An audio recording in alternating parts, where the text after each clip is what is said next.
Hello my dear students, welcome to Teacher at Home. Today class we are going to learn the first chapter Fields and Forest. Padam Vano. Why don't you come down and play with me? Asked the fish looking up at the squirrel on the tree. Appa കുളത്തിലുള്ള മീൻ എന്താ ചോദിക്കുന്നത് സ്ക്വിറലിനോട് അണ്ണാനോടാ ചോദിക്കുന്നത് അല്ലേ എന്താണ് മുകളിലേക്ക് നോക്കിയിരിക്കുന്നത് താഴെ എൻ്റെ കൂടെ വന്ന് കളിച്ചൂടെ On hearing this, the frog laughed and tasted. ഇത് കേട്ട പാടെ അവിടെ ഉണ്ടായിരുന്ന തവള എന്ത് ചെയ്തു ചിരിച്ചിട്ട് കളിയാക്കി ha, imagine the squirrel's condition if he gets into the water. അപ്പൊ ചിരിച്ചിട്ട് എന്താ പറഞ്ഞ സ്ക്വിറലുടെ അണ്ണാന്റെ കണ്ടീഷൻ എന്താവും വെള്ളത്തിലേക്ക് വീണാൽ See here, these are the characteristics. The squirrel was not ready to give in. He hit back. അപ്പൊ ഇത് കേട്ട പാടെ തിരിച്ചു പോവാനൊന്നും അണ്ണാന് താല്പര്യം ഉണ്ടായിരുന്നില്ല അവൻ ഒന്ന് ഒരു മറുപടി പറഞ്ഞു Can you climb a tree and jump along its branches like I do? അപ്പൊ നിങ്ങൾക്ക് എന്നെ പോലെ മരമൊക്കെ ഇങ്ങനെ ചാടി കയറാനും അതിന്റെ ബ്രാഞ്ചസ് കമ്പുകളിലൊക്കെ കയറാൻ പറ്റുമോ The frog said, Who can dive and turn in water like the fish? അപ്പോഴാണ് തവള എന്ത് പറഞ്ഞ മീനിനെ പോലെ ആർക്കാണ് വെള്ളത്തിൽ ഇങ്ങനെ മറിഞ്ഞും തിരിഞ്ഞുമൊക്കെ ചെയ്യാൻ പറ്റുക നീന്താൻ പറ്റുക Can a fish live or move on land? മീൻ എന്താണ് കരയിൽ ജീവിക്കാൻ പറ്റുമോ Have you observed a fish? നിങ്ങൾ എപ്പോഴെങ്കിലും ഒരു മീനിനെ വാച്ച് ചെയ്തിട്ടുണ്ടോ Draw the picture of a fish അല്ലേ മീനിന്റെ ഒരു ചിത്രം വരയ്ക്കുക What are the special characteristics? അതിന്റെ പ്രത്യേകത എന്തൊക്കെയാണ് Examine the pictures given below carefully. താഴെ തന്നിരിക്കുന്ന ചിത്രം നല്ല സൂക്ഷ്മതയോടെ നോക്കുക Notice the shape. അതിന്റെ ഷേപ്പ് എന്താണ് It is pointed at both the ends. Do they have the shape that helps them to move swiftly in water? അപ്പൊ അവരുടെ ഷേപ്പ് എന്ന് പറയുന്നത് വെള്ളത്തിൽ നീങ്ങാൻ പറ്റുന്ന മാതിരിക്കാണോ The boat like shape with both ends pointed enables the fish to move through the water. അപ്പൊ the boat like shape ആണ് അല്ലെ pointed ആയിട്ട് രണ്ട് എൻഡിലും pointed ആണ് അതാണ് the fins also help സൈഡിലുള്ള fins ആണ് അതിനെ മൂവ് ചെയ്യാൻ വേണ്ടി ഹെൽപ്പ് ചെയ്യണം അല്ലെ തുഴഞ്ഞു മൂവ് ചെയ്യാൻ വേണ്ടി ഹെൽപ്പ് ചെയ്യുന്നത് that is the fins An organism has certain peculiarities that help them to live in its dwelling place. It is called adaptation. അപ്പോൾ ഓരോ ജീവികൾക്കും അവരുടെ ആ വാസസ്ഥലത്ത് ജീവിക്കാൻ പറ്റുന്ന ചില ക്യാരക്ടറിസ്റ്റിക്സ് ഉണ്ടാവും അല്ലേ എന്നാലേ അവർക്ക് ആ പ്രദേശത്ത് സർവൈവ് ചെയ്യാൻ പറ്റുള്ളൂ അതിനെയാണ് നമ്മൾ എന്ത് പറയാ അഡാപ്റ്റേഷൻ എന്ന് പറയാ This is a one word or answer question. Adaptation, that is an organism having certain peculiarity that help them to survive in the dwelling place. That is adaptation. Then there are also certain adaptations. Next is about the paper fish. This is the model of the fish made of paper by Lina. Paper കൊണ്ടിട്ട് മീൻ ഉണ്ടാക്കിയിരിക്കുകയാണ് അല്ലെ അപ്പൊ ഒരു cardboard എടുക്കുക ഈ പറഞ്ഞ പോലെയൊക്കെ cut ചെയ്യുക fins gills ഇതൊക്കെ നമ്മൾ അതിൽ fit ചെയ്യണം Okay, then we will get a beautiful fish. Habitat, വാസസ്ഥലം. Observe a pond and a paddy field in your locality with the help of the elders. വലിയവരുടെ മുതിർന്നവരുടെ സഹായത്തോട് കൂടിയിട്ട് ഒരു കുളവും നെൽവയലും ഒക്കെ ഒന്ന് ഒബ്സർവ് ചെയ്യുക What plants and animals do you notice there? അവിടെ എന്തൊക്കെയാണ് നമ്മൾ കാണുക List out the names. അതിന്റെ പേരുകളൊക്കെ ഒന്ന് എഴുതുക Complete the table below with organisms that live both on land and water. വെള്ളത്തിലും കരയിലും ജീവിക്കുന്ന ഓർഗാനിസത്തിനെ കുറിച്ചിട്ട് ഒന്ന് എഴുതുക Living on land, it is banyan tree and mongoose. ലാൻഡിൽ ജീവിക്കുന്ന പറയണ ബനിയൻ ട്രീയും പിന്നെന്താ ഉള്ളത് മംഗൂസ് ആണ് ഉള്ളത് അല്ലെ ബനിയൻ ട്രീയും മംഗൂസും Living in water, water lily and frog. Okay. The water lily and lotus live in water അല്ലെ വെള്ളത്തിൽ ജീവിക്കുന്ന ചെടികളാണ് water ലിലിയും ലോട്ടസും What adaptation help them to survive in water? അപ്പൊ എന്തൊക്കെയാണ് അവരെ സർവൈവ് ചെയ്യാൻ ഹെൽപ്പ് ചെയ്യുന്നത് Discuss and write down in your environment diary. നിങ്ങളുടെ environment diaryയിൽ ഇതിനെ കുറിച്ച് എഴുതുക They do not decay in water. വെള്ളത്തിൽ ചെയ്യാറില്ല അല്ലെ On land and in water. What are the adaptation that help a tortoise? അപ്പോൾ ആമയ്ക്ക് എന്താണ് both on land and in water. കരയിലും വെള്ളത്തിലും ജീവിക്കാൻ പറ്റും അല്ലെ Slimy body, oar-like legs അല്ലെ തുഴഞ്ഞു പോവാൻ പറ്റുന്ന കാലുകളാണുള്ളത് Then വഴുവഴുപ്പുള്ള ശരീരം Can you find some other features? This adaptation helps this tortoise.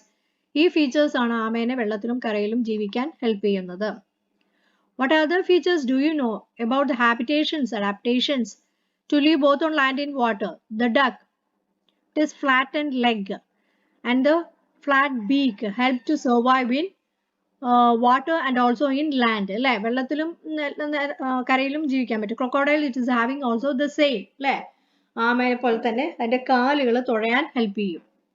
Who is smarter? I am the one who provides shelter and home to the most of the organism.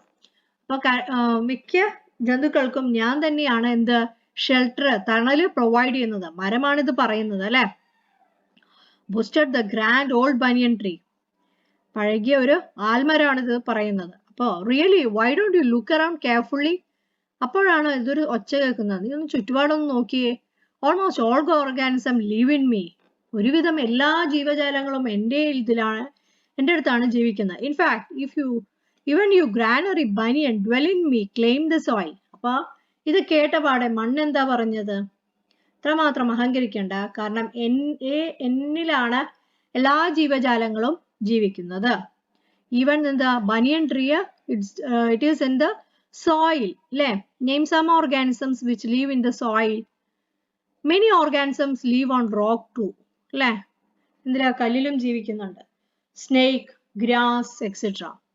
Make a list of the uses of the banyan tree to organism.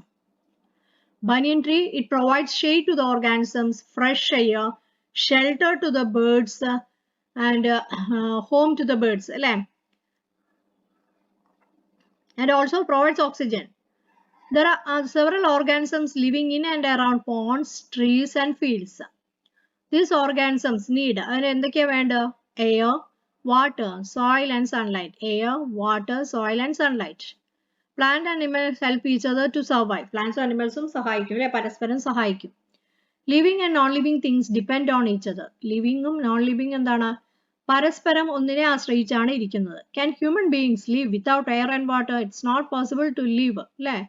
Survive ചെയ്യാൻ നല്ല ബുദ്ധിമുട്ടാണ്. Living organisms are biotic factors and non-living things are abiotic. Living things എന്ന് പറഞ്ഞാൽ biotic ആണ്. Non-living things എന്ന് പറഞ്ഞാൽ abiotic ആണ്. Okay. Biotic means it is need oxygen to survive, whereas the non-living creatures, they did not require oxygen. Then biotic and abiotic factors, interdependence. Fish, it live in water, feed on small organisms in water. അപ്പോൾ വെള്ളത്തിൽ ജീവിച്ചിട്ട് വെള്ളത്തിലുള്ള ആ ചെറിയ പ്രാണികളെയൊക്കെ കഴിച്ചിട്ടാണ് ജീവിക്കുന്നത്. Water, provide the dwelling place for organisms. But water, it is essential for all organisms. അല്ലേ? അപ്പോൾ dwelling place, ചില ഓർഗാനിസംസിന് താമസ സ്ഥലം തന്നെയാണ് water. Banyan tree make the soil fertile. മണ്ണ് നല്ല ഫലപുഷ്ടമായിരിക്കുകയും help retain this roots, that is the roots that is present in the banyan tree help the tree to protect or keep the rain water retain in the soil. മഴവെള്ളം മണ്ണിൻ്റെ അടിയിൽ സംരക്ഷിക്കാൻ ഇതിൻ്റെ വേര് helpful ആണ്. Lotus, it also lives in water and it gets food from the things in water. Rock, it helps the soil to get firmly fixed in the soil. Air, that is helps the soil erosion, helps to prevent the soil erosion. Air, it is needed for the survival of all organisms. Without air, no one can survive in the atmosphere, survive in the earth. Frog, it lives on both land and in water. Water snake, it is a creature that lives in water and gets its food from water. Light, it is essential for all organisms for the preparation of photosynthesis. Light is mainly essential. Photosynthesis നടക്കണമെങ്കിൽ എന്ത് വേണം? The presence of the sunlight is essential. Tortoise, it is also living both in land and water, get food from land also and in water.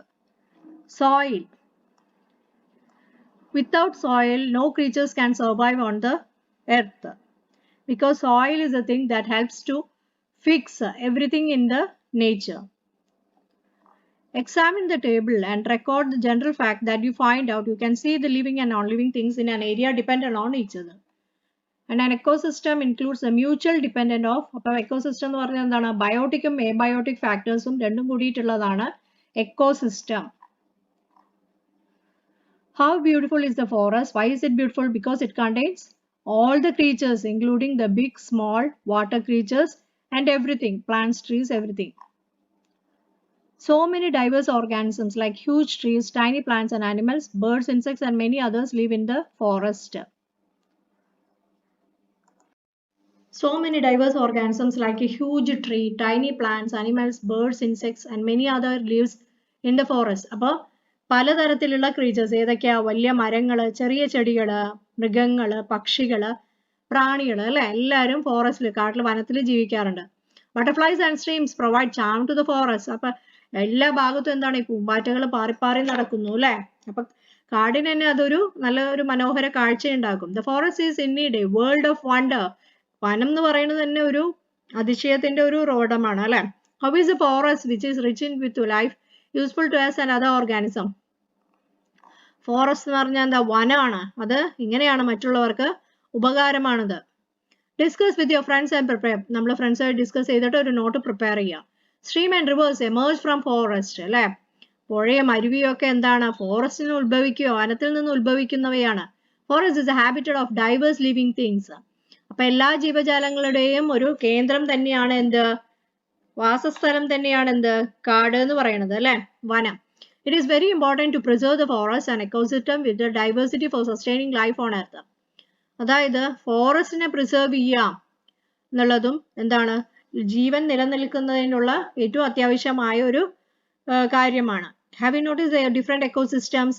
Make a list of the ecosystem എന്ന് പറയുന്നത് എന്താ? Hill, മലകള്, bush, then sacred groves, കാവുകളൊക്കെ സംരക്ഷിച്ച് വെക്കാറില്ലേ ഇപ്പോ. Study the picture carefully. എന്താ? മണ്ണ് ഡിഗ് ചെയ്ത് കൊണ്ടുപോവാണ് അല്ലെ. അപ്പൊ soil erosion. Many activities of human beings harm the ecosystem. അപ്പൊ മനുഷ്യന്റെ പല ആക്ടിവിറ്റീസും എന്താണ്? എക്കോസിസ്റ്റത്തിനെ തന്നെ, പ്രകൃതിയുടെ ഒരു മീൻസ് റുട്ടീൻ വേനെ തന്നെ ഹാം ചെയ്യാണ്. Discuss activities and not them in the. ഈ ആക്ടിവിറ്റീസ് ഒക്കെ ഡിസ്കസ് ചെയ്ത് പേപ്പറിലൊക്കെ കുറെ കട്ടിങ്സ് ഉണ്ടാവും. that you can take out and note അല്ലെ. ഈ പ്രളയം ആ സമയത്തൊക്കെ നമുക്ക് പേപ്പറിൽ നിന്ന് കുറെ കട്ടിങ്സ് കളക്ട് ചെയ്തിട്ട് നോട്ട്സ് പ്രിപ്പയർ ചെയ്ത് വെക്കുക. എക്സസീവ് യൂസ് ഓഫ് പെസ്റ്റിസൈഡ് അല്ലെ. കൃഷിക്കൊക്കെ എന്താണ്? കണ്ടമാനം കീടനാശിനിയുടെ ഉപയോഗമുണ്ട്. All this activities harmful to man in turn. ഇതെല്ലാം എന്താണ്? മനുഷ്യന് ഹാനികരമാണ്. Look at Sanimol and her friends. Discuss what they are doing. സാനിമോളിനെയും ഫ്രണ്ട്സിനെയും ഒന്ന് ഒബ്സർവ് ചെയ്യുക. അവരെന്താ ചെയ്യുന്നത്? ചെടികൾ വെച്ച് പിടിപ്പിക്കുകയാണ് ചെയ്യണം അല്ലെ. അതിന് വെള്ളം ഒഴിക്കുന്നു. Discuss active help to protect our environment. Tree a source of life. മരം എന്ന് പറയുന്നത് എന്താണ്? നമ്മുടെ ഒരു ഉപാധി തന്നെയാണ് അല്ലെ. What are the activities can we do in order to protect and preserve the environment. നമ്മളുടെ പ്രകൃതിയെ സംരക്ഷിക്കാൻ വേറെ എന്തൊക്കെ കാര്യങ്ങളാണ് നമുക്ക് ചെയ്യാൻ പറ്റുക? Note them down in your environment diary. നിങ്ങളുടെ പരിസര പുസ്തകത്തിൽ അത് എഴുതി വെക്കുക. We saw that both living and non-living things depend on each other in an ecosystem. ലിവിങ്ങും നോൺ ലിവിങ് തിങ്സും പരസ്പരം എന്താണ്? ആശ്രയിച്ച് തന്നെയാണ് ഇരിക്കുന്നത് അല്ലെ. Human beings and other living things can survive only if the ecosystem is sustained. മനുഷ്യന് ബാക്കിയുള്ള ലിവിങ് തിങ്സിന് എന്താണ്? എക്കോസിസ്റ്റം നിലനിൽക്കുകയാണെങ്കിൽ മാത്രമേ അവർക്ക് അവിടെ സർവൈവ് ചെയ്യാൻ പറ്റുള്ളൂ. Okay, then next it is the significant learning outcomes. That is summary of this chapter. Classify living things. അല്ലേ, living തിങ്സിനെ എങ്ങനെയായിട്ടാണ് classify ചെയ്യുന്നത്? Those which can leave on land and also in water. വെള്ളത്തിലും കരയിലും ജീവിക്കാൻ പറ്റുന്ന ജീവികൾ. Identify and explain how the adaptation of aquatic organisms are suitable for life in water. How the adaptation of aquatic organisms, വെള്ളത്തിലൊക്കെ എങ്ങനെയാണ് ജീവികൾക്ക് ജീവിക്കാനും survive ചെയ്യാനും പറ്റുന്നത്. List organisms that leave on both അല്ലേ. പിന്നെന്താണ്? പ്ലാന്റ്സും അനിമൽസും ഏതൊക്കെയാണ് വാട്ടറിലും ലാൻഡിലും ജീവിക്കാൻ പറ്റുക എന്നുള്ളത് എഴുതുക. Interrelation between organism and states. Explain with examples that living and non living things are interdependent. അപ്പൊ അതായത് ലിവിങ്ങും നോൺ ലിവിങ് എന്താണ്? ഇന്റർഡിപെൻഡന്റ്, പരസ്പരം ലിങ്ക് ചെയ്തതാണ്. Identify the ecosystem in the locality. Identify and explains അല്ലെ. എക്കോസിസ്റ്റം നമ്മുടെ ഈ പ്രകൃതിയെ കൂട്ടിയിണക്കുന്ന ഉപാധികൾ ഏതൊക്കെയാണ്? പിന്നെ എന്താണ്? വനത്തിന്റെ ആവശ്യകത എന്നതിനെ കുറിച്ചുമാണ് ഇവിടെ എക്സ്പ്ലെയിൻ ചെയ്തിരിക്കുന്നത്. ഹൗ ഹ്യൂമൻ ഇന്റർവെൻഷൻസ്, മനുഷ്യന്റെ എൻട്രൻസ് എങ്ങനെയാണ് പ്രകൃതിയെ നശിപ്പിച്ചു കൊണ്ടിരിക്കുന്നത്, അതുകൂടെ നമുക്ക് അതിൽ ഇൻവോൾവ് ചെയ്യിപ്പിക്കാം. ദാറ്റ് പ്രൊട്ടക്ട്, പിന്നെ പ്രൊട്ടക്ട് എൻവയൺമെന്റ് പ്രൊട്ടക്ട് ചെയ്യാൻ നമ്മൾ ഒരു മരം വെട്ടിമുറിക്കുമ്പോൾ എന്ത് ചെയ്യണം? 2 മരമെങ്കിലും വെച്ച് പിടിപ്പിക്കാൻ ശ്രമിക്കണം. Okay, so this is all that is included in this chapter. What you have to do is just to learn or read this chapter 2 to 3 times. Okay, so that you can get all the points that is included in this chapter. So that's all about this chapter. Please do like, share and subscribe my channel. Okay, thank you.